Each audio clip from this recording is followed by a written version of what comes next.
Hello Slifox community. In this video, we are going to see how to write the Verilog code for 2 to 1 multiplexer. The Verilog code is written in behavioral method. As you can see, it has two inputs, which is in fact an array, and one selector. All these three signals are input and it creates output for us. This selector defines that our output should equal to our input number 1 or our number 0. If select is 1, output equals input number 1. If select is 0, output equals to input number 0. Explanation is enough. Let's see how to write the Verilog code for this multiplexer.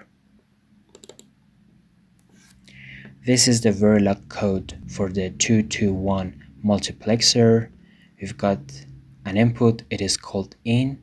It is in fact an array. Its input ranges from 0 to 1. Another input is our selector. And as long as we are going to write our Verilog code in behavioral manner, our output must be defined as register. So our output is defined as output reg out. Then in order to write the Verilog code in behavioral manner, we should use the keyword always. And as you can see, here is the syntax, and our code is written between begin and end.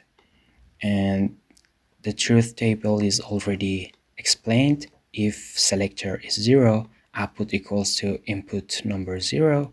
And if select is 1, output equals to input number 1. So our code is nothing but a simple if-else statement. If selector is 1, output equals to input number 1.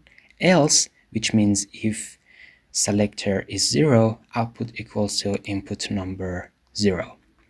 In order to verify our code, we've written a test bench for this module. To see that, we need to head to simulation sources and test bench.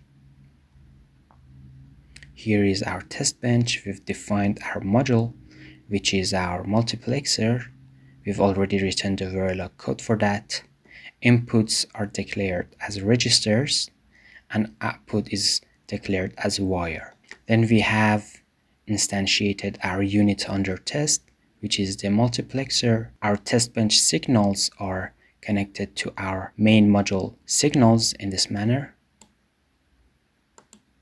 Then we have tested the multiplexer in different situations, different inputs 0, 0, 0, 1, 1, 1, and etc.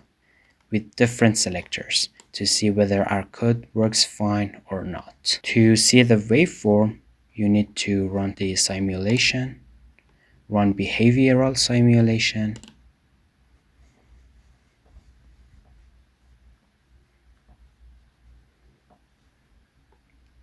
and here you can see the waveform. We need to maximize it,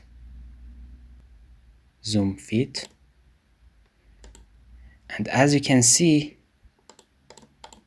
if selector is 0, our output equals to our input number 0, and it ignores input number 1, so it doesn't matter what is its value. You can see.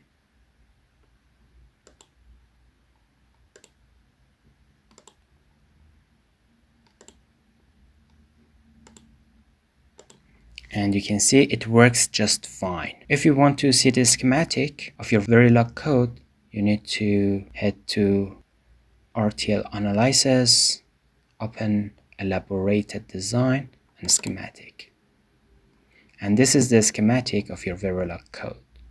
If this content was useful for you, don't forget to give it a thumbs up and subscribe to our YouTube channel Slifox Electronics for more contents. Good luck!